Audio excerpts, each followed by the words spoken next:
Well, good evening, y'all. It is, oh, look at me. I come straight back in with not even the right setup. There we go. Now we've got the right setup. It is the 14th of June, the year of our Lord 2022. Is it a Tuesday? It is a Tuesday. All these days still kind of meld into one to me. It is a Tuesday and we are here. Good evening, George. Good evening, Penny. Good evening. This day shouldn't just blend into all other days for you, though, so should it, Pat? Oh, yes. Yes, we talked about this last night. Fuck. I forgot. You forgot? George, yeah, George didn't wish me happy birthday, so this is his last show. Do we have time for me to play a song? Okay, here we go. Happy birthday to you. Happy birthday to you. Happy birthday, dear Patrick, maybe. Happy birthday to you. Wow. Oh, cool, man. And we'll say that can be played as well for George's birthday yesterday. Oh, I see. Right next door to each other. So is it Patrick, by the way? It can be. I have three names. People who don't know me call me Patrick, pretty much, because that's what it says on my IRD. So, hi, is that Patrick Britton? And I'm like, oh, shit, what's this all about? Friends of mine call me Pat, obviously. And people who know me from when I was knee-high call me Patty. So family, friends, and relations stuff all call me Patty. So I was Patty. Right. So. I know my mother's maiden name was Mulligan, so I literally could have been Patty Mulligan. Like literally could have been. Right, so, that's right. Do you have a strong connection to your Irish roots?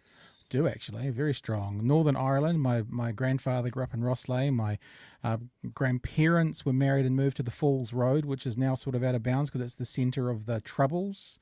Oh, wow. Very strong IRA Catholic background there as well. I'm saying that's a good thing. I'm just saying that's what it is. Whereas yes. I am Irish, but like 5 generations ago.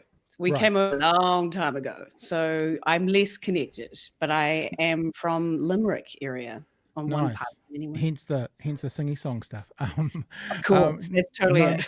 So that means my mum was 100% Irish once removed because her parents both moved here.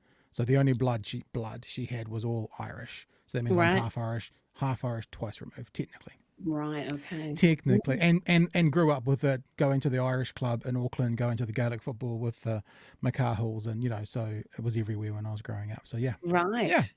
Whereas, just not at all for me. But anyway, yes. I was going to say, in fact, that bottle of whiskey up on the shelf, Paddy's Irish whiskey up there, was given to me in 2018 when my mum passed away by a good mate of mine. Said, if you're gonna drink to your mum, you have the Paddy's Irish whiskey. That's what that's sitting up there for. Nice.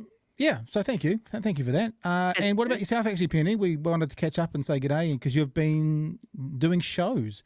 I did some shows. In town. Yeah, a couple of weeks ago, I did some shows in Auckland. I did 5 shows. Yeah, it went really well. It's weird.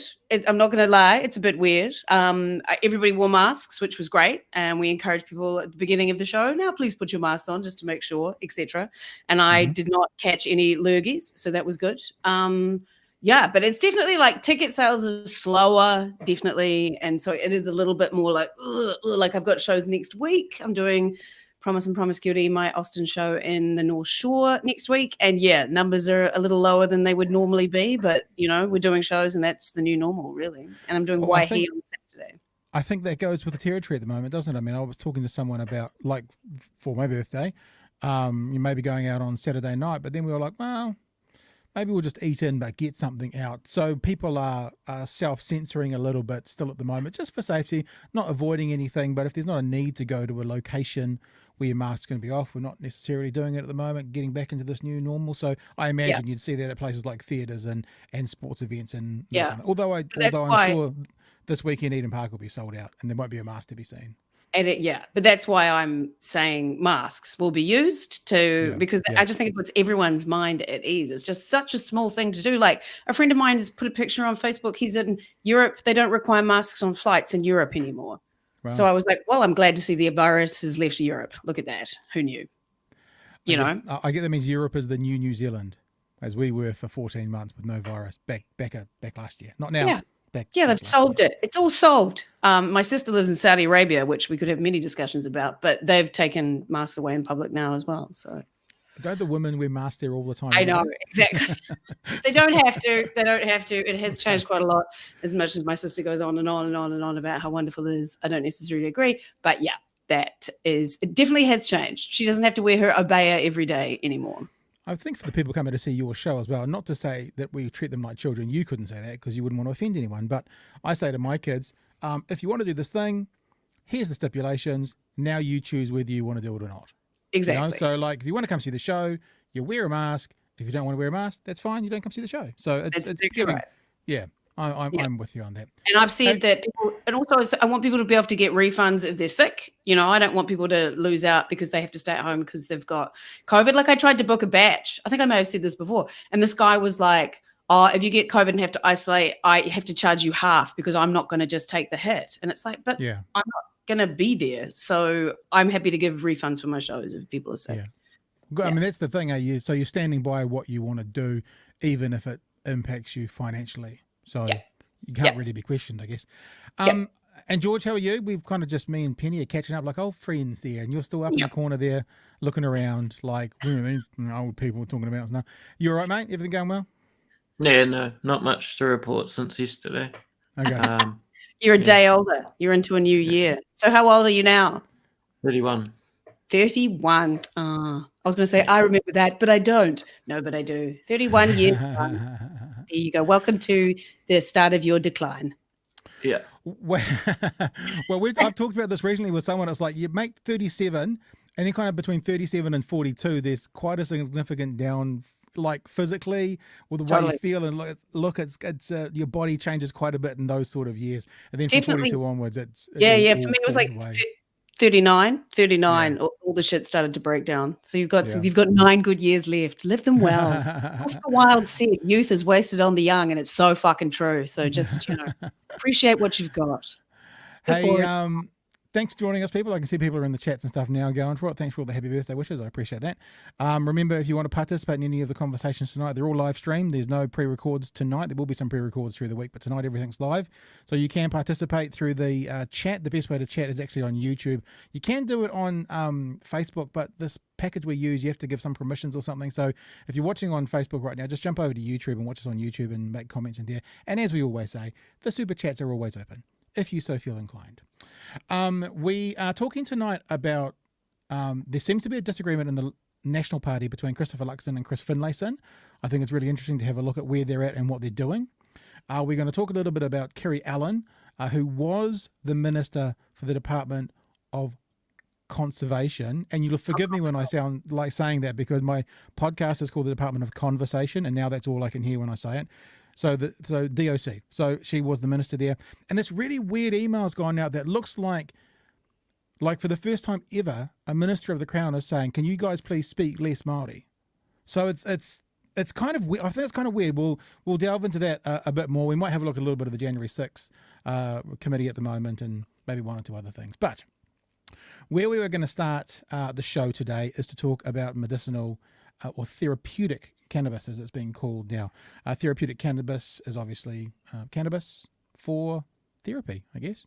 If you've got a condition or an illness and you can use cannabis as in place of a medicine or as a form of a therapeutic item, we have access to that. We're allowed it, but about to speak to Dr. Fiona Hutton, Associate Professor in Criminology from the Victoria University of Wellington, who recently wrote an article saying that cannabis for therapeutic use is still out of reach for many sick New Zealanders. Welcome to the show, Fiona. Lovely to see you. Oh, yeah. Thanks very much for inviting me. No, you're welcome. It's lovely to have you on board. So why don't we just start there? I mean, I've used medicinal cannabis. I've used a green fairy. I've used the Charlotte's Web strain, so I know a little bit about it for my arthritis in my back and the pain. Mhm. And when it became legal, it felt like it should be sort of I don't mean this so we can just go crazy, but sort of a free-for-all. Like we should be able to get easy access to it now. It's now legal. We can now use it. But your article is very clear that it's still out of reach for many New Zealanders. Can you expand on that for us, please? Well, I think, I mean, you mentioned that it's available and it's been available in New Zealand for prescription since 2010, right? Albeit for very limited things and only being able to be prescribed by a specialist. So access has widened because GPs can now prescribe cannabis, therapeutic cannabis or medicinal cannabis, however you want to refer to it. For a range of conditions, and a specialist doesn't have to be involved in the prescribing. So access has definitely widened, and I think that we're moving, in the right direction, but I think we're just not moving in the right direction quickly enough. Because it's still out of reach for people for a number of reasons. So cost is a huge barrier for a lot of people. Prescriptions are expensive. I saw someone tweeted the other day that their life-changing prescription, they said, cost them $350 a month. Wow. So even for myself on a, good academic salary, that's something that would raise my eyebrows and think, well, can I actually afford that? So you can imagine that people who are on low incomes, people who are beneficiaries, those kinds of prices means that they're just unable to access cannabis for medicinal or therapeutic purposes. And I think Reichert and colleagues up in Auckland did a study about asking people would they move to a legal scheme before the access scheme was introduced, and the people who said that they would were Pākehā and high income. So I think the scheme that we have now is in danger of just perpetuating health inequalities that we already have. So I think we really need to do something different. We need to make it more accessible and affordable for people who really need it. I wonder we had the referendum at the last election, looking about casual use. What is the correct word for casual use? Recreational. Recreational use. And do you think the government missed a bit of a hit there? Like I was thinking if they had have gone the path of California, they first of all did medicinal cannabis that you could get a card and buy it from a store and you were able to do it. And then they moved into legalizing recreational. Was that a mistake the government made, do you think? Should they have gone through that path rather than this sort of, it feels like it's still behind the barrier of finances and GPs, because I also understand that GPs are somewhat reluctant. They're not really on board yet necessarily, many GPs, and reluctant to prescribe this as an alternative, even if it's effective. Yeah. I mean, well, I think, how long have we got now? I could probably talk about this till about midnight, right? But I'll try and be concise. So, I mean, we've got lots of issues there. One of the key things is that cannabis still sits within a prohibition framework. So it's still illegal in the main, apart from for medicinal use or therapeutic use, which is, as we talked about, isn't very accessible.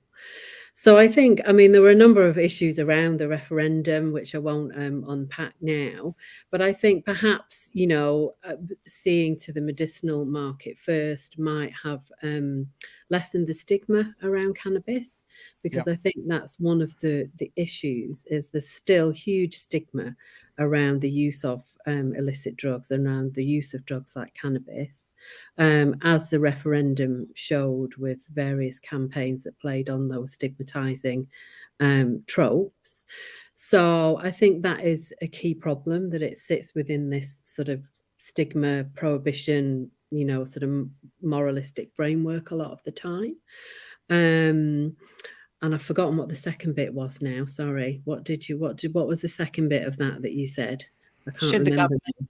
Should the government have gone through for the medicinal first to then lead into recreational to make it legal? Yeah.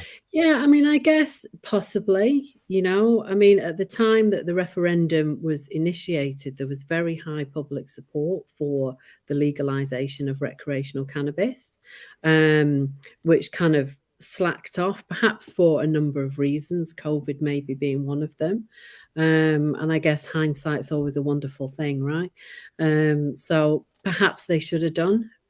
So we'll never know. But I guess one of the things that the referendum did was it was quite devastating for people who use cannabis for therapeutic purposes, because they're still criminalized, it's still illegal.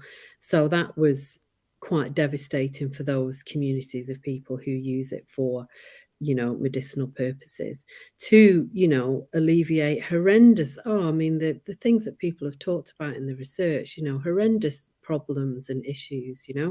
So it was a terrible blow for people in those communities. In your article, one of the paragraphs says, speaking to the people who are using it, and we've actually got an example of this here. Well, Penny, you just jump in now after I do this, before we play the bit from Katie, if you've got anything to add. But this is from the article you wrote. Those patients who have taken part in the research project so far have talked about cannabis products as a miracle and a lifesaver, literally, as some were so overwhelmed by living a life with chronic pain that they sought to end it.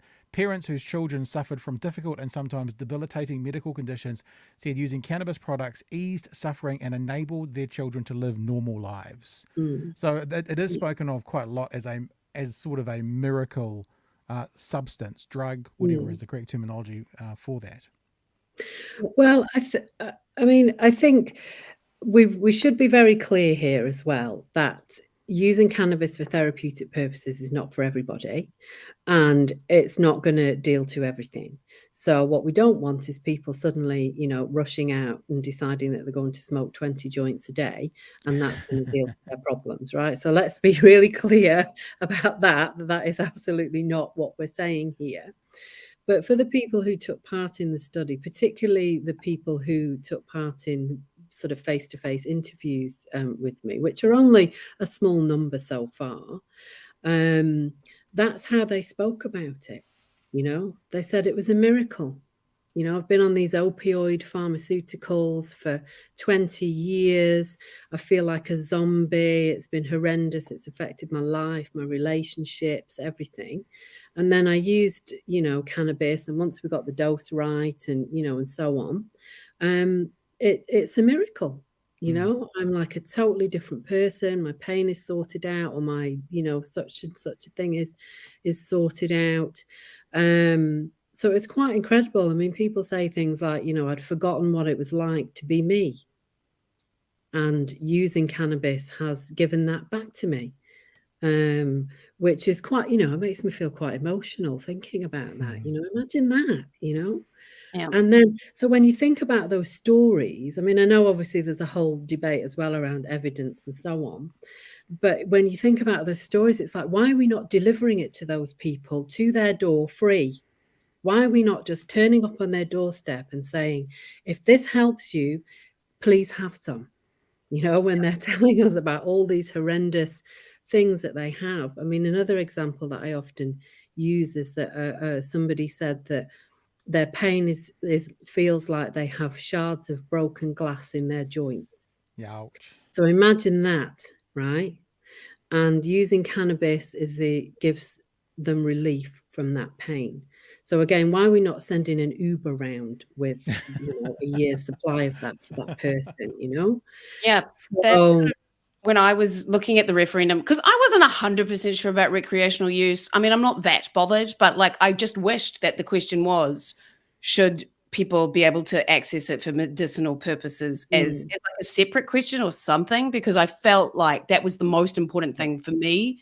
That would have been a byproduct of that referendum, of it becoming legal. Because I hate that if there's any medication that someone can't afford and therefore they suffer or die because they can't get a medication that exists because of financials, that to me is just a complete failure of that society that allows that to happen. And this to me, that's why we're trying to get medical insurance right now, but I've got so much wrong with me. They're really dithering about trying to decide if they want to cover me or not. But the one thing that I really want to get is non-pharmac funded drugs, because I know that there's hugely expensive cancer drugs and stuff like that out there that you don't, the thought that you can't access that because you're not wealthy enough sucks. So this plays right into all of that as well. Yeah, big time. It does. Yeah. Fiona, I have a friend, a connection. Her name is Katie Thomas. She is someone who is a medicinal cannabis advocate, and I do a podcast. I have another hat on. Actually, I have several hats over there, but I put another hat on, and I do a podcast called The Department of Conversation, and we have a bit of a chat about life, the universe, and everything. Tomorrow morning is actually my 233rd episode coming out. Penny's been on it. Wow. And I spoke to Katie on episode number 11. She talked about her son. Now, I'm not going to go into the details of the condition or issues her son had. She talked about it, but I don't want to get it wrong. But needless to say, some serious issues involving seizures and other things that her son has. She got to a point where a Green Fury friend of hers had approached her, talked about medicinal cannabis, talked about what it could do, and she tells the story that we're going to play now. It's probably only 60 or 90 seconds, George? And she's basically talking about she came to the end of her rope. She was in the hospital and she decided to administer this cannabis that her Green Fury. Now, we're not saying this to advocate people should do it. That's the first thing, but we're just replaying her story. George, let's play Katie's story from the podcast in early 2019, I think. The seizure. I administered the CBD oil. And how do you administer it? Oh, you administer it either sublingually or into the cheek receptors, just here. So it's just the oil on your finger, you put it in his mouth? Yeah. Okay. Well, it's kind of like a paste. Okay. So it was like a solid kind of paste, or you can use the oil drops, whatever is to hand. And yeah, I kind of had like quite a solid paste stuff to hand, and I just put a blob in there, a pea-sized blob, and that was it.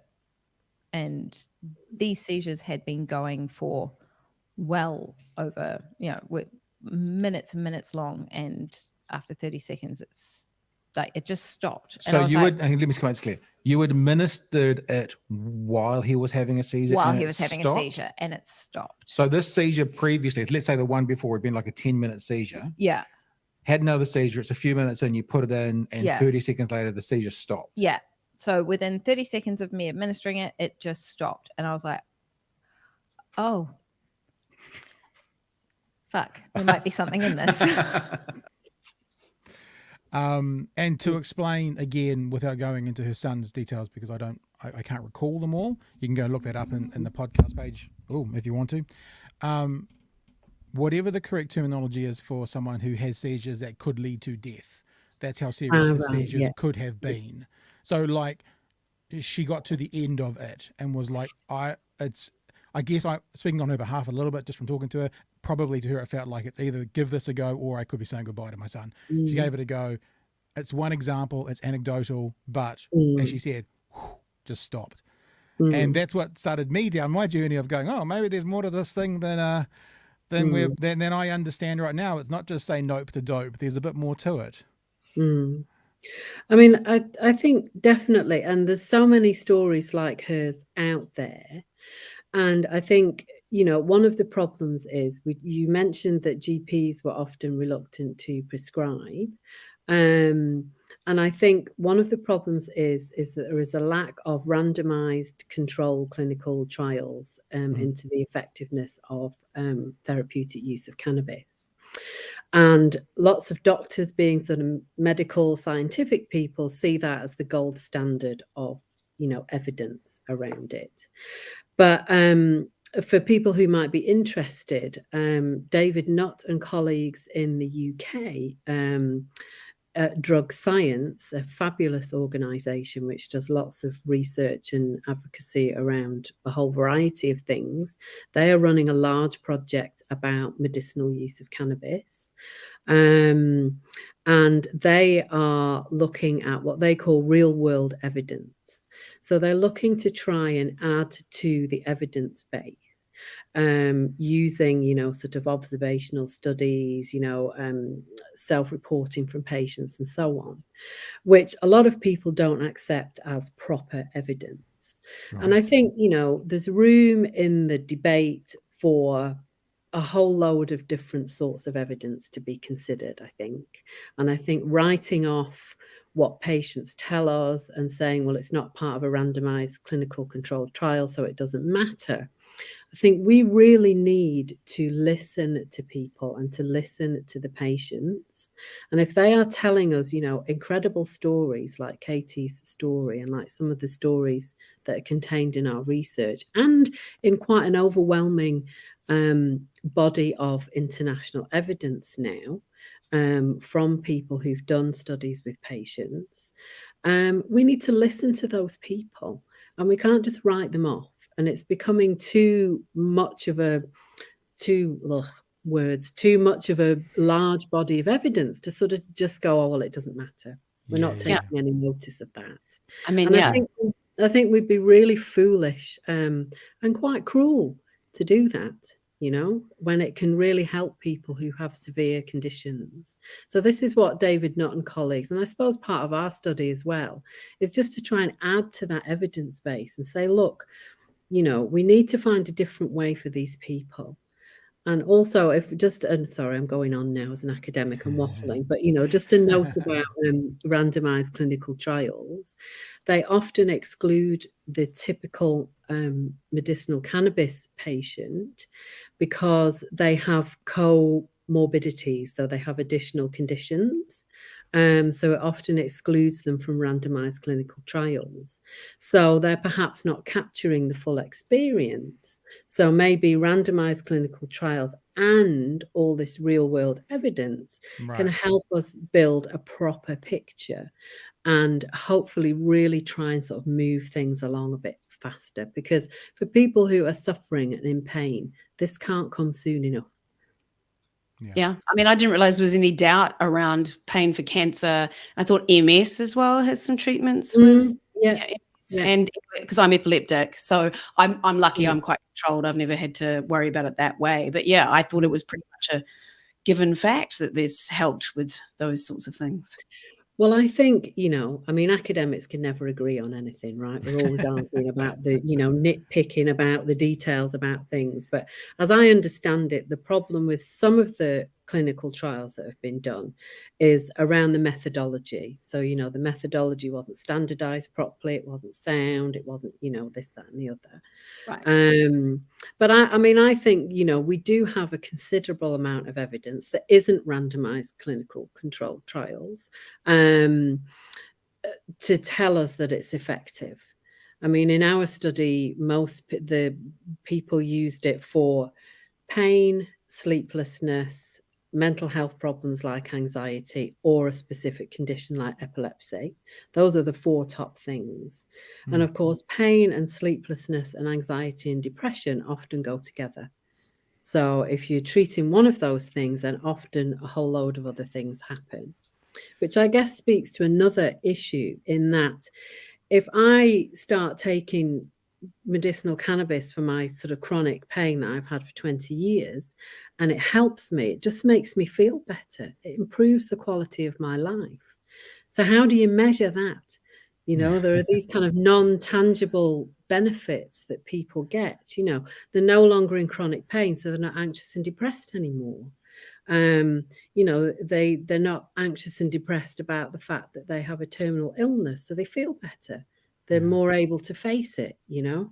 So how can we measure these kinds of benefits that people say that using cannabis gives them for these problems? So I think there's a mass of things that cannabis can be helpful for that's also quite impossible to measure. So that's really hard. How do you get evidence for that? It's difficult.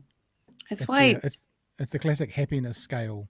How do you measure that happiness scale that they do around the world when they rank countries by happiness? And that's why like referendums can just be shitty things. Like, you know, making people feel bad about trying to seek relief for their chronic pain. Like the plebiscite in Australia for gay marriage was just horrendous homophobia on a grand scale. Same in Ireland it's like, can we just not continually put things to a public that can be so easily swayed by spin doctors, which we've seen time and time again Why don't we just pay the people that we've elected to represent us with representative democracy to look at the facts and actually do things anyway? That's a whole other argument. I mean, absolutely, right? The government should have had the courage to stand up and go, right, we are going to do this because the evidence tells us that it's the best thing to do for people who live in New Zealand. So let's get on and do it. And if any politicians are listening, can we please get on and do it for the medicinal cannabis scheme, which is, I admit, moving in the right direction, but it just needs to be faster and more affordable for people. And cheaper.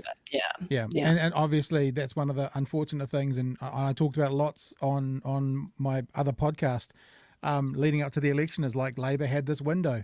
They had this term where we knew they had a majority and they're not going to get it next time if they're in again, and they're going to have to negotiate. They could have done anything they wanted to. They could have made, changes to the fabric of the country that served, the less fortunate better than anyone's ever done. But unfortunately, Jacinda came in and said that she wasn't going to rock the boat, and she was going to, for all New Zealanders and not massive changes. And I'm like, well, this is the time, and they didn't do it, and it was in my opinion, a hugely missed opportunity. It was. Hey, definitely. Dr. Hutton, it's been fantastic talking to you. Thank you so much for joining us today. If people want to read the article we're talking about, it's on our favourite website, isn't it, George? This is our favourite website now. The Conversation, Cannabis for Therapeutic Use, is still out of reach for many sick New Zealanders despite changes in the law. I was going to say, just before we go, as I was hearing you talk and thinking about the idea of GPs maybe being hesitant, they've got cannabis hesitancy. Your article talks about only 5% of people who use therapeutic cannabis at the moment get it through a GP. That means 95% don't.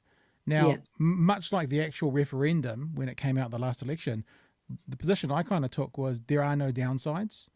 There was safer, healthier product for people who are already using it.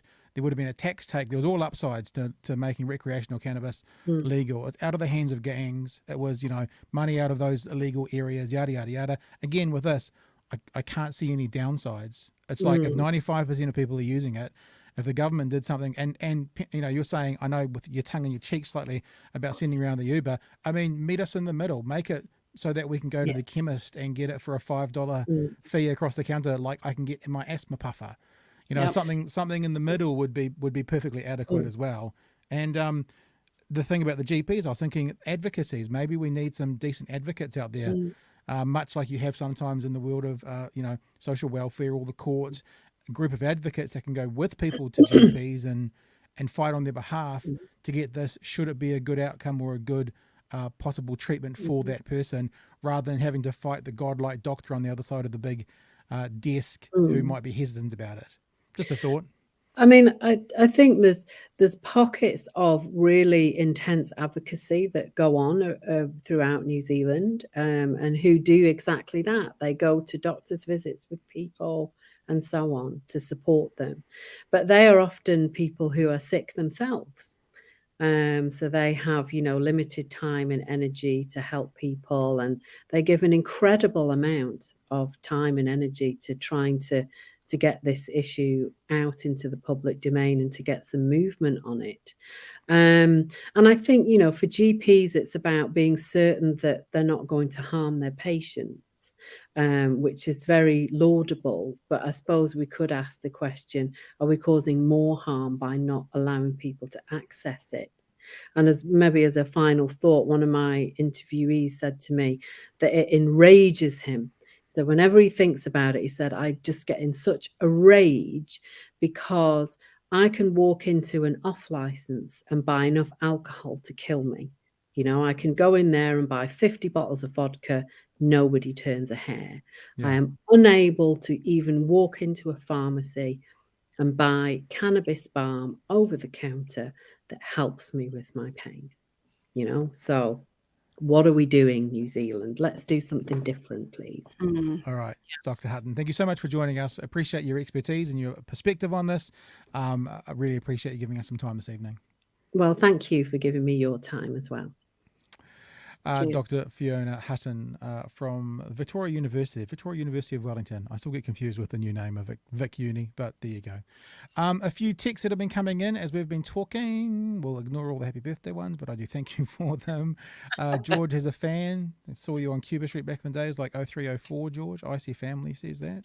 I would not be surprised. So there you go. Kim says 100% agree, Fiona. It's ridiculous that the stigma limits the access from getting legal prescriptions.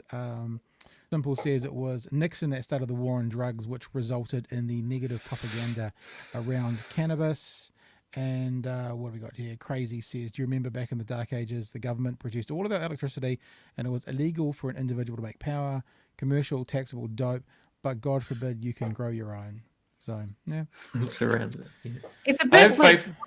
oh, Oh, You go. sorry, Penny. No, I was just going to say, sort of, until there is sort of, I guess, robust legalization of medicinal cannabis, or indeed just cannabis in general, I have faith in the sort of hardworking grassroots sort of level of things. You know, I think of New Zealand's history in harm reduction in terms of our needle exchange programs and things like that, that there was always a robust sort of under the radar grassroots movement to get people access to things that save lives. So sort of in some ways have faith in that movement.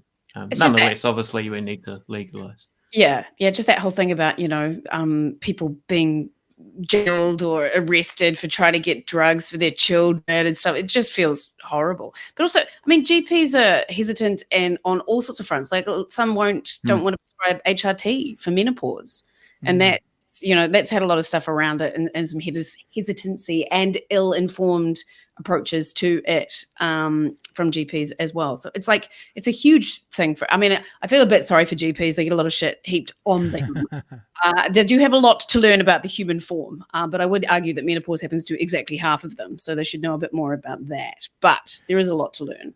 I still think the government, man, they missed such an opportunity. This cycle, I find it so annoying and so frustrating. They could have done whatever they wanted to, and I know for probably 40% of the population they'll be like, "Oh, I hope not." But transformative change comes with bold steps forward, and if you've got an opportunity to do it, you should have done it. And this is one of the things I wish they had done. Especially that whole, like she said right at the beginning, she said it, we're going to rock the boat. We know we have a whole lot of new voters. We're not going to alienate you. It's like they voted for you. So and why also we in the middle? And we all said when that happened, they're not going to vote for you next time. This is your one opportunity. Although I guess you have to say, if they're working with it's always been New Zealand First that's been the handbrake in that coalition. So if Labour can get across with Labour and the Greens next time, I'm sure the Greens will be completely supportive of this. But it's still negotiation with someone that a party didn't have to do. I kind of feel like that's a pattern among the left of centre parties around the world, is they have this massive political capital and they don't spend it. Look at Obama in 2008. He just sort of continued on. In fact, he sort of entrenched the American empire. But America is fucked. They can't do anything with this stupid system. Like he get children shot in the face in Sandy Hook, and he couldn't change that because of their stupid fucking system. So I don't. Yes, okay. Anyway, sorry. America just. No, but even my point is, even when they don't, when they have a filibuster-proof majority, they don't do anything. I guess that's my point. Yeah. But how often do they have that? Not very often, which means when you have it, Labour, you should have done something with it. Exactly, yeah. I'm more talking about the states at that point. Like this system is so screwed. Everybody They had it and they didn't. Yeah. It's screwed because they don't do anything. That's what I'm saying. They just don't do anything. Yeah. All right. Let's move on, shall we? Sorry to be the director of the show here, but let's move on. Before we do those, you can see scrolling across the bottom of your screen, if you are indeed watching us, we do have a new daily audio podcast where basically every night, once this is finished, the audio from this show gets uploaded to iTunes and Spotify. So if you came in late, or if you have to leave early but you don't have time to watch us on demand on YouTube or Facebook or Twitter or something, then what you can do is have this in your phone probably in the wee small hours of the day. And then when you're going to work tomorrow morning, you can catch up on all you missed from this exciting and wonderful conversation we're having. So as it says along the bottom here, just head to Apple Podcasts, head to Spotify, search for BHN or hashtag BHN, or just look for Big Hairy News, and we pop up with the logo you can see above George's head there, that red. That looks, I've been told that some people think it looks like an American television network's news logo. Looks like CNN. I can't see it myself. No, I don't know what you're talking about. I can't see Oh, it. okay, right. I Okay. don't know what you're talking about. I've got no clue what you're talking about. Doesn't look like it at all. Looks like Stuff now too, doesn't it? Stuff copied you. Oh, yeah, there you go. It's not the first fucking time either. Hey, let's move on again, shall we? This is a really bizarre story, and I think probably what that means is there's still some explanation to come from it. But the basic story is Kiri Allan, Minister Kiri Allan, said in a Department of Conservation email that we should end Te Reo Māori use in materials that don't reflect various aspects of the Māori language.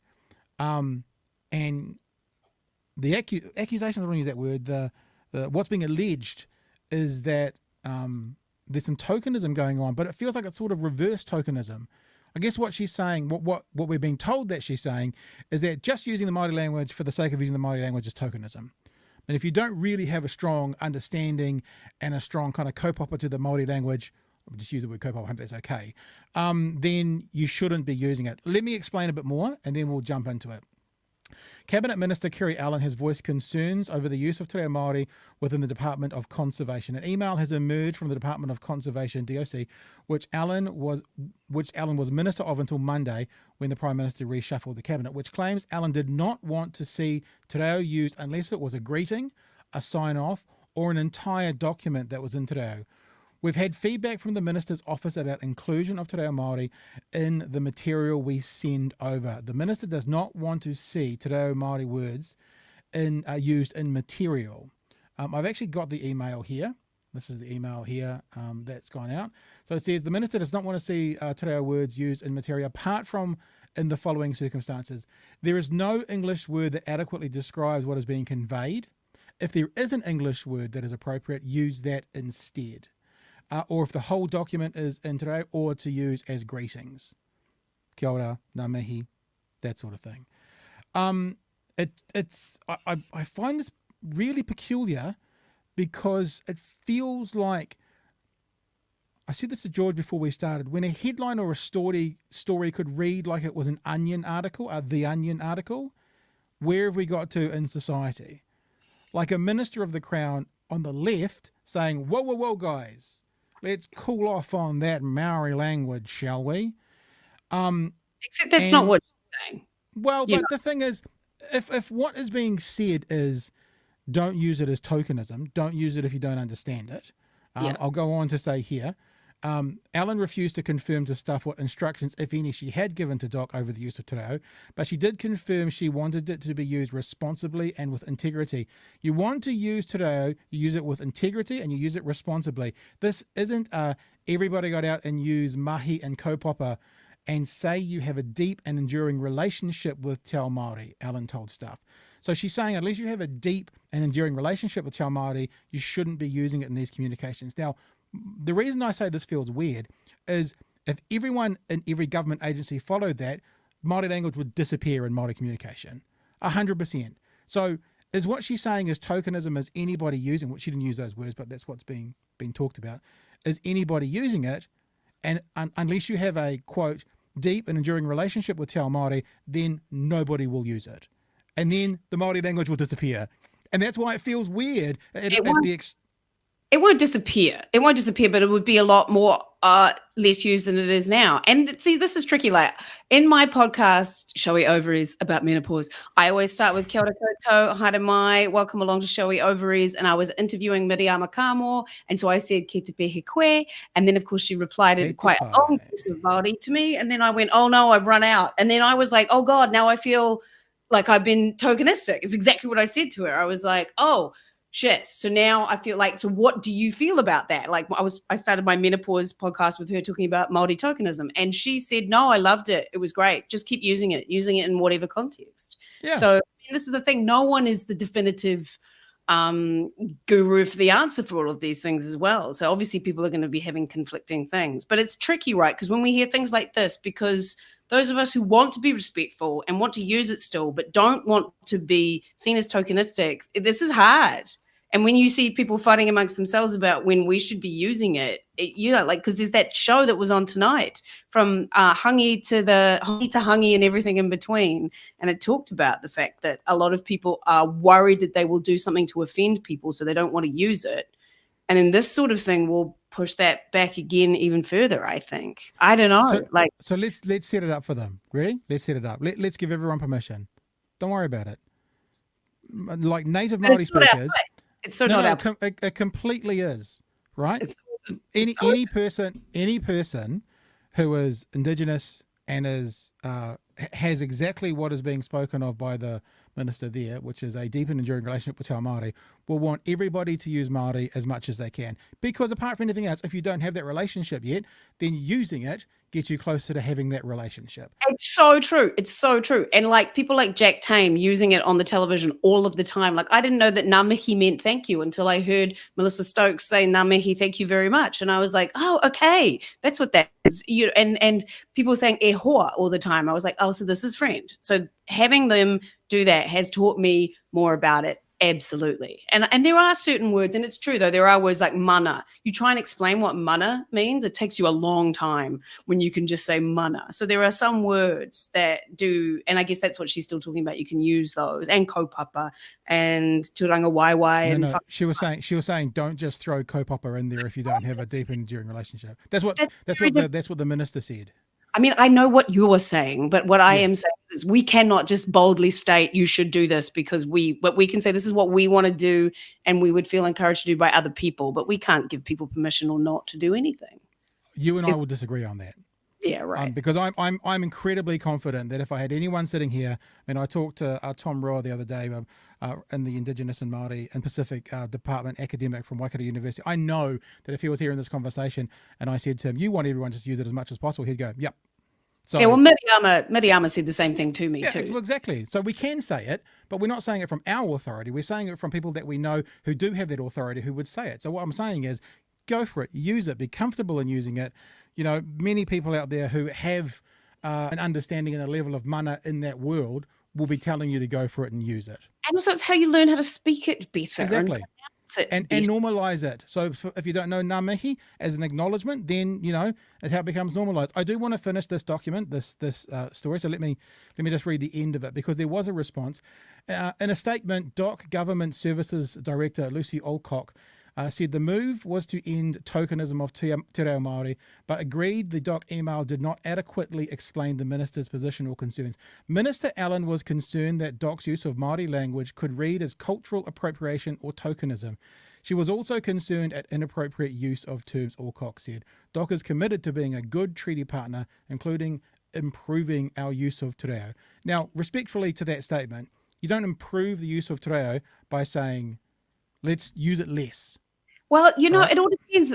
We don't know what she's reacting to, too, of course. This could be something that's been blown out of all proportion because somebody did use something that was in an appropriative fashion. Like you cure orange juice in the UK, you know, that's not a good idea. So there's things like that. So it depends what this is actually in reaction to, which we don't know. Well, they're changing things. They started changing things, letterheads, mastheads, that kind of stuff to being in English. I can imagine there's something internally that's happened at the Department of at DOC to bring about this internal document which was leaked, this internal email which was, I mean, technically leaked. I imagine that it wasn't being articulated by whoever was re-articulating what the minister had sent. I think there's still a bit of more reporting to be done here to find some context. All of that aside, I mean, it's a fair enough conversation. Right, yeah, because it is actual specific. I'll just come back to that original statement that this is just bloody weird. Like it's weird because no matter for what reason or why, what it's doing is asking for a blanket rule for unless you have a deep and endearing relationship with Māori language to not use it. And it's actually not even saying that because if you do have a deep and endearing relationship with the language, to not use Māori words within the context of communication if it says that, if there is an English word that could be used in its place.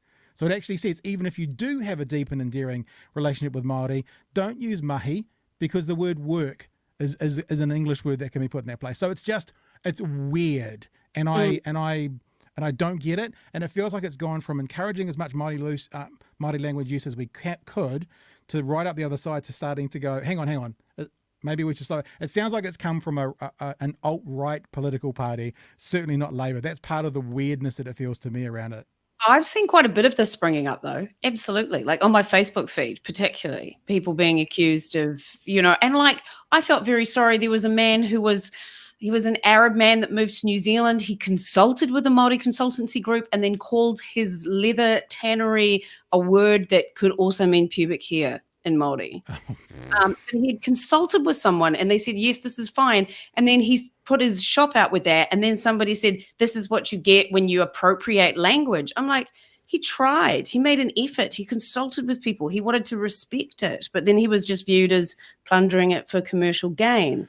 There's a lot of this that's going around. So it's a tricky thing. I felt sorry for him. I can sort of see their point, but not when he actually consulted with people. I do also struggle a little bit with the idea of cultural appropriation from within New Zealand by New Zealanders. I understand that I'm not Māori. I get all that, right? Oh, no, that's but I've said for a long time, the Māori story is a part of my story because I'm a part of New Zealand. And yeah, again, every Māori academic that I speak to, every person that I mention, they all say it's a great way to look at it. So, I mean, if I can't see how living on this land and using Māori language within communication by a New Zealander to other New Zealanders could even be considered as cultural appropriation. I don't get that. Yeah, but if you start putting a full facial moko on, then we can have a chat. But we're not talking about that. Yeah. We're talking about Kiwis using Māori language, which is one of our 3 official languages. Yeah, but that is an example of a New Zealander using appropriation. So that's when I was talking about your point that you just made. So yeah. Sure. I guess I'm confining my comment at the moment to this of just speaking Māori or using Māori words. I mean, I don't speak Māori, but I pepper Māori words within my emails and that kind of stuff, the ones that I know and the ones that make sense. And according to that email, although it's not directed at me because I'm a private individual, that if I don't have a deep and whatever the word is, reasonable understanding of it, I shouldn't be doing that. That's tokenism. I'm just like, fuck you. Yeah. Sorry, to be blunt. All right, there are a couple of messages about this. Let's get them out there as well. Carl says, if you want a language to flourish, you really can't control how people use it. Her point about using language to replace cultural competence is understandable, but you need to start somewhere. Exactly. I agree. Jack says, reminds me a bit of hipster attitude. I'm not entirely sure what that means. You're smarter than me, Penny. Can you? Well, and they say making hipsters overly woke or something to that. Oh. I don't know. I don't know. All right, let's go on to our favourite topic of conversation in this show, I think would be fair, George. That's talking about Christopher Luxon. We've talked about Labour Party ministers. Let's talk about the leader of the opposition. Really interesting opinion piece in the New Zealand Herald by Simon Wilson about a speech Christopher Luxon made in the weekend that was headlined, the trouble with gangs, our solution. In fact, I saw it pop up on my phone. It was like massive announcement coming about how we're going to fight the gangs when we're the government, and I'm expanding a little bit more because it was a very short heading, but that's sort of the vibe of what it was. And the opinion piece that Simon has written talks a little bit about how he spent 20 minutes trying to explain to journalists what he really meant in his speech. Because the headline was about being tough on gangs, but he also talked about the evils of co-governance, the value of social investment, and the way spending and bureaucrats make everything worse. So the journalists there were like, what's this got to do with gangs? So it was probably a headline, Labour's terrible, we're going to do better with gangs, and here's all the other reasons they're terrible, and give the list of them. The government's co-governance proposals for water and health will give Māori agencies important roles. This, Luxon said, is, quote, an assault on the fundamental principle that everyone's vote carries the same value as everyone else's. National, he said, doesn't support co-governance of public services. And the writer, Simon Wilson, goes on to say, neither of those statements are true. Perhaps Luxon has not read last month's column in the online magazine E Tangata by National Minister for Treaty Settlements Chris Finlayson. So let's have a look what Chris Finlayson said. First of all, Chris Finlayson made a point that he agrees with Ronald Reagan. And Ronald Reagan's point was government is the problem. So I'm going to say the word this in a minute. I think this is the word this. This. And when I say this in this statement from Christopher Finlayson, it's government is the problem. Christopher Finlayson wrote as a part of that piece, if you apply this to the history of our land, the question becomes, why should the state be the one to control everything? Why can't there be principles of sharing power?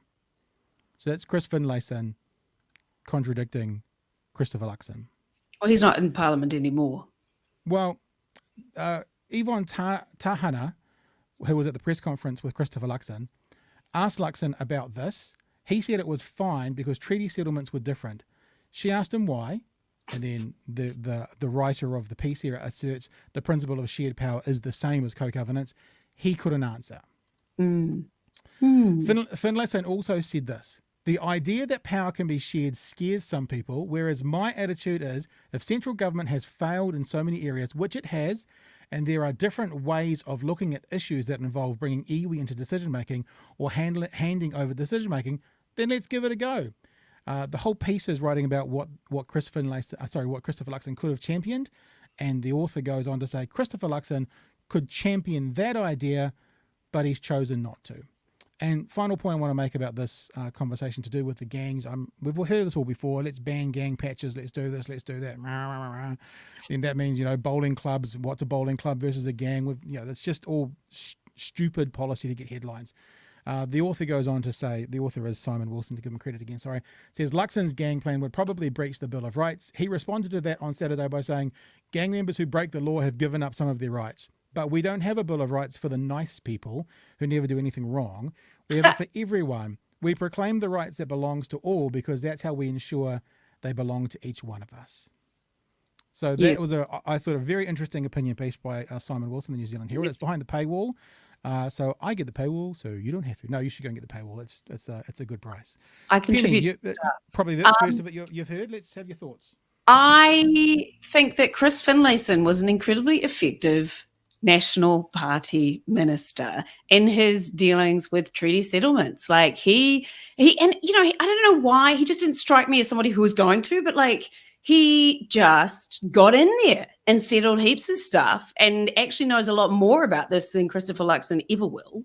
So even though he's not actually in Parliament anymore, he is the perfect person to listen to. And Chester Borrows, who was the Minister of Police, and I think was the local member in Whanganui when they banned gang patches there, and it made shit all difference. And he's come out as a former National Minister for the Police and said this won't work as well. So it's just pure dick swinging. It's just trying to grab those headlines, trying to say, oh, we're so tough on crime. And it's just not going to do anything. And it's just so tedious. Yeah, and exactly. How do you define a gang? What are you going to do?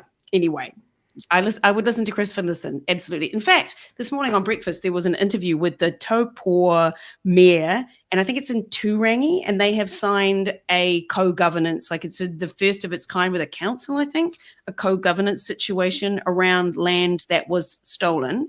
And it was just really informative and interesting and just really lovely to see a council who is so often characterized as being, backwards. And you think about what happened in New Plymouth, even though it's changed in New Plymouth as well now, but when they first tried to bring in Māori wards. Anyway, it was just lovely to see an example of co-governance happening with equal respect and enthusiasm. So, it can happen. It's not just all the fear-mongering. It is happening around the country. When I last looked at this, I got educated on something that's happening up in Christchurch as well. Te Waihora co-governance arrangement. The Te Waihora co-governance arrangement was signed in 2012. It's an agreement between two parties, local iwi and environment Canterbury. It established an informal advisory group working collaboratively in the best interest of Te Waihora and the catchment area to achieve the best possible outcomes for the catchment and the relationships that people have with it. So it is happening around various places on an individual level. Yeah, and 3 waters. I'm like, bring it on. We're not managing people. It is not being managed. And it's like, who has traditionally fucked the water supply? Oh, would it be the big corporates who are, the traditional sort of corporation types, or the indigenous people that lived off it for a few centuries before we turned up. It's like, I know which ones I trust to actually look after the quality of the water so that people don't die when they drink it more than some other people. So let's all come together and actually save the fucking environment that we have rather than ruin it. I'll tell you, in my opinion, the Three Waters thing will fall over who owns the pipes, because the one point that's being made is, and I read about it from the Whangarei Mayor, that they're being offered $133 million to purchase the rights or whatever it is, and there's between $600 million and $1.2 billion worth of assets to the council in that gear. So they're saying, well, the councils are saying, if we want to borrow against it, we've got $600 million we can borrow against to take $133 million there.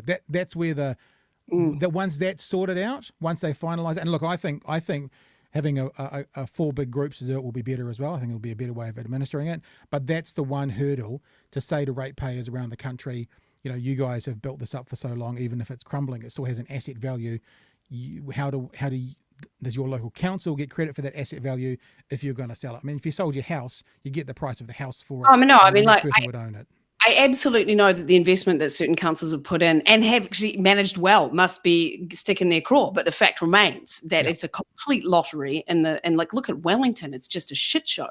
And it's all built into the elections, right? Then we get into this endless cycle of politics that they're like, oh, we won't spend money on things because it's ratepayers' money, and then it's taxpayers' money, as opposed to just making the country operate. And it fucks me off. Can you? No, that's not like a cultural appropriation of an old white man's voice, is it? I'm just checking that. Is that? It is. I'm very good at those. You're fair game, you old white man. You're fine. You're slightly older than me, so I can. Yeah, and look, just back onto that conversation around Christopher Luxon. I mean, not necessarily to beat up on National, but they are the opposition, and this is what opposition parties do.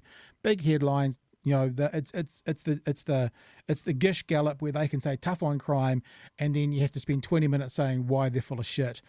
So they win it because the tough on crime headline's easy to put than the 20-minute conversation to explain why it's not. But I've had this conversation before. I mean, 10 years ago, working in Talkback, we had this conversation. We were like, so what is a gang?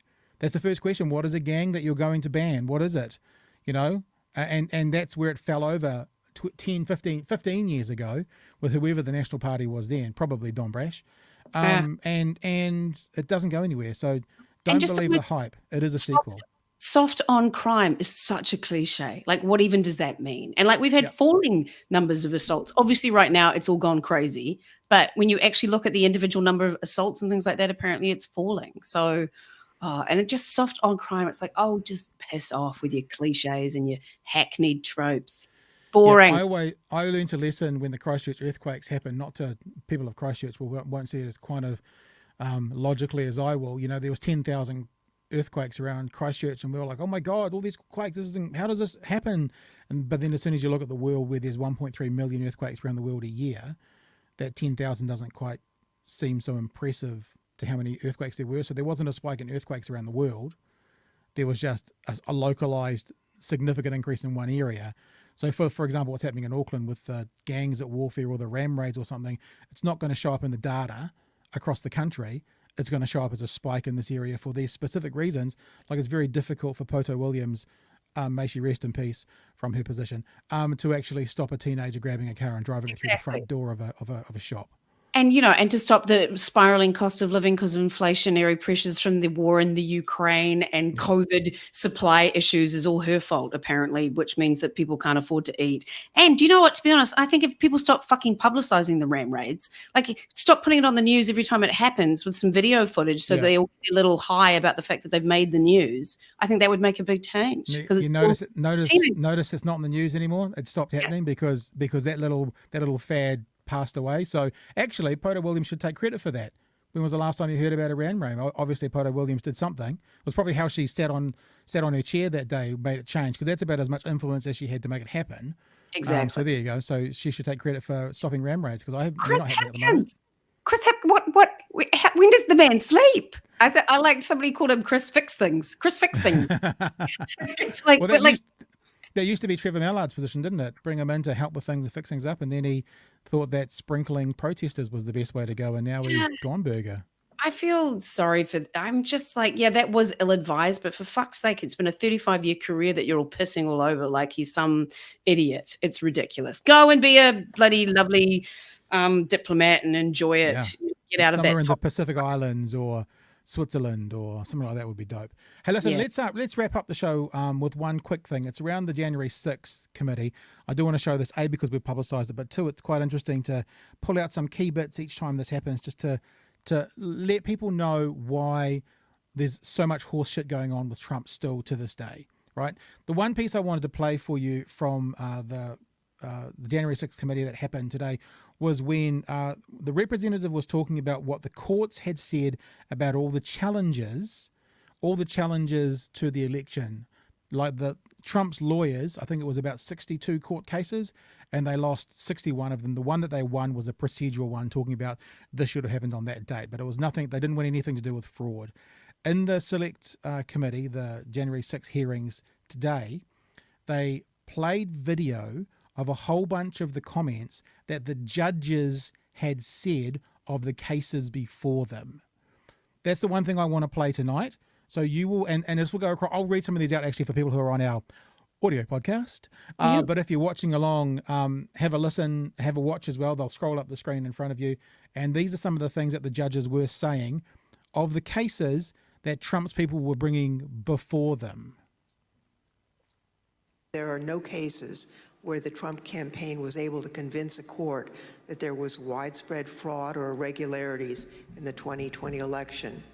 Over and over, judges appointed by Democrats and Republicans alike directly refuted this false narrative. They called out the Trump campaign's lack of evidence for its claims, and the judges did that even in cases where they could have simply thrown out the lawsuit without writing a word. So that's You can see I was going to say behind Governor, me Congresswoman a few Lofgren. excerpts from the So here are some of the things that have been decisions saying. in these cases. Harm the public in countless ways. This is of the court cases being saying. Mere speculation by the plaintiffs, unsupported by evidence, reach implausible conclusions, rife with speculation and guesswork about sinister motives. Do not prove by any standard of proof that any illegal votes were cast or counted. Hazy and nebulous interference, public sphere of gossip and innuendo, largely, oh, that one just jumped away from me. I'll just go back to that and push pause. Largely based on, strained legal arguments without merit. Nothing but speculation and conjecture, an amalgamation of theories, conjecture, and speculation. Largely based on anonymous witness hearsay and irrelevant analysis. Fundamental and obvious misreading of the Constitution. So there's some of the things the judges were saying when all these cases were brought before them about fraudulent goings on in the election, and there being and look, this someone said the other night, I think it was we had on Byron Clark. I think he said it's the actual production values put into this make it worth watching for itself, but actually the information coming out in these January 6 hearings are just, you can see why Fox News didn't want to carry it on the first night. Put it that way. Have they changed that stance? Yeah, they've started carrying. They put it on Fox Business. That was their defense, and now they're putting it on Fox News. But my understanding is it's not redacted, but there's pretty heavy commentary coming alongside. And I saw one commentator talking today about the main commentary that the Fox host was saying was, so there's nothing new. So there's nothing new in this. And the point that they made was, well, there is something very new for your audience, because your audience on Fox has seen none of this. Yeah, but they won't believe it, will they? Maybe not. I mean, we said the other night, Tucker Carlson on the first night where they didn't cross to it at all, and they didn't run adverts. He said to them bluntly, they are lying to you. So that was the message he put back in. That the justices are lying to you. Yeah. The case. This is basically a fundraising. This is what they say. It's a fundraising time for the Democrats. It's a partisan. Look, it's full of because it's even though it's got Republicans in it, they're only Republicans in name only. They're rhinos. So yeah, look, it's when I see something that's interesting to highlight to people, just to keep them on top with the kinds of things that are being said, I think that was a really important one, because that's actually from judges. That's not from Democrats. That's not from people in the White House. That's from judges who saw the evidence, saying those words and those things about the evidence that was put in front of them. That's just a few of them. There was obviously 62, of which 61 got turned away.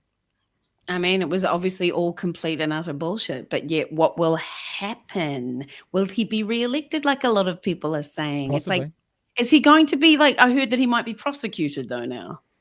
Well, they do have, a bit of a understanding unspoken word that you don't charge former presidents. I don't know.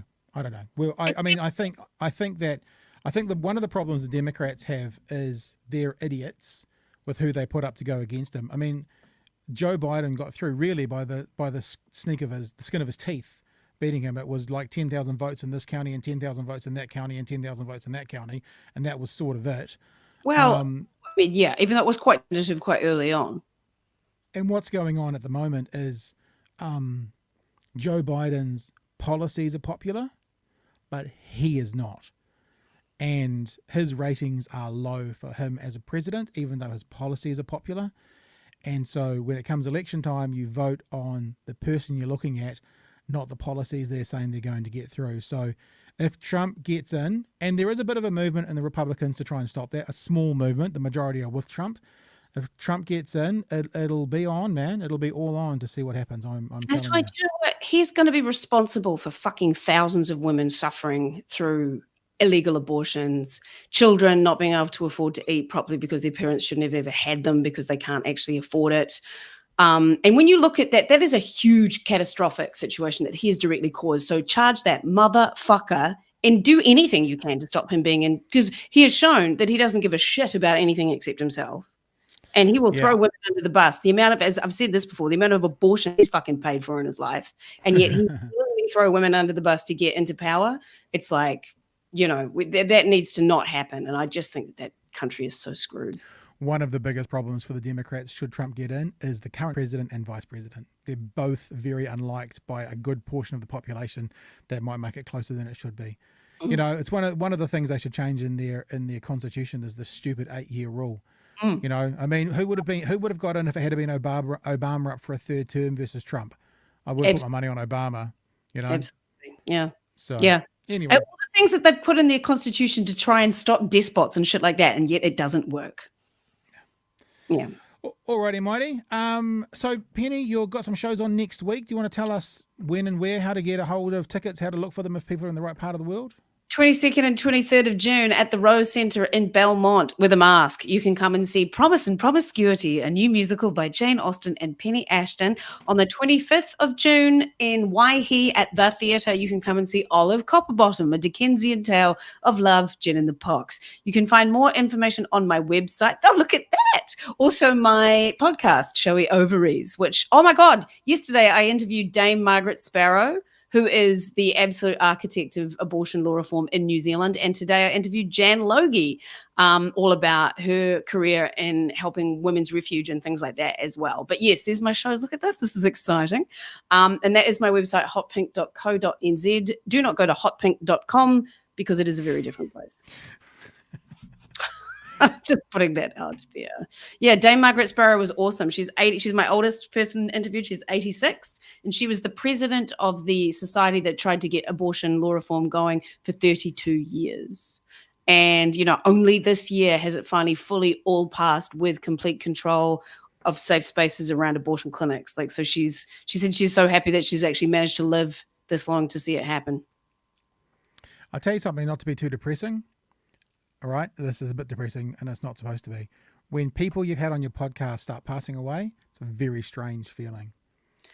Wow, right? I've had a couple of them, and it's it's a strange feeling to go, I didn't even know. And yeah, I had one who I actually did a podcast with, who very knowledgeable person who didn't tell me he told me he was going in for a procedure. So he had to book it to the following week, and the procedure was a cancer treatment. He didn't say that. We did the podcast, and within about 4 weeks, he'd gone. Wow. And I've had an emeritus professor from the university on, who's passed away. Not to kind of make it all about you and I doing podcasts and the guests, but it is a strange feeling when you have people pass that you interview. Even though her mother lived till she was 97 or something like that, so I reckon cool. She'd be all right. But I have a vague understanding of that. I'm a wedding celebrant. And when I remember the first time I heard that people had divorced. Oh, wow. Similar sort of thing. I was like, oh, I married you and now you're divorced. Look at that. And like the first gay marriages that then became gay divorces, like that was a milestone moment, you know? Do we know what the percentage of those are? Is it similar to heterosexual things? Any idea? No, I'm just interested. No, I don't know that way. I'm sure it will be. Like, Yeah. I'd be surprised if it's any different. That's 50% for Yeah. used to be. So I don't know. But obviously mine are no, I've had definitely. One couple I married, they were divorced within 9 months. Wow. Holy Mm. mackerel. There's always those strange stories you hear about people who have been together for 20 years and then they get married and then 6 months later they're divorced. And it's like, what? And then you find out that was the thing they were trying to do to hold their relationship together and it just didn't work. Yeah. And that's the same thing that happened with that 9-month one. So, yeah. And I have other friends that did that. Let's cure our problems by getting married. Oh, that didn't work. Yeah. That's right up there with let's cure our problems with having a child. Right. They're right up there together. Yeah. Yeah. George, Exactly. my old friend, is there anything else you want to leave us with? This is where George goes, no. He's not even turning his mic on. He can't even be asked turning his mic on to say goodbye to us. It's fine. George, my child, George. Right. You've sat in the background a little bit today, George. Is there anything you want to add to any of the conversations? No. Man, a few words. He's a southern man, is old George. So, all right, team. Hey, thanks for joining us. Remember, as you see going across the bottom of your screen, in about half an hour, this will be up as an audio podcast on Apple Podcasts and I nearly said and iTunes and Spotify. So if you can go along to subscribe to either of those, just search for hashtag BHN or Big Hairy News and you'll find us. Every night we put up the audio to this podcast on there. And yeah, be cool if you wanted to do that. And while you're on, especially iTunes or Apple Podcasts as it's now called, feel free to rate and review us. It helps us with the algorithms and helps more people know about us. And as always, the way that you can support us is to share us around. Tell other people about us, share our shit. Yeah, we'll love you forever. Thanks for coming on board tonight, Penny. Good to see you again. Kaki te. Thank you. You can use, that's right. I'm just thinking what Kiri said. You're allowed to use salutation. So I can say ngā mihi. That's appropriate. No matter what my relationship with the Māori language is. So thank you, Penny. Appreciate that. Thank you, George, as well. Thank you everyone for joining us. And remember, hashtag share our shit. Follow us on YouTube. And we will see you tomorrow night from 10 p.m. Hooroo.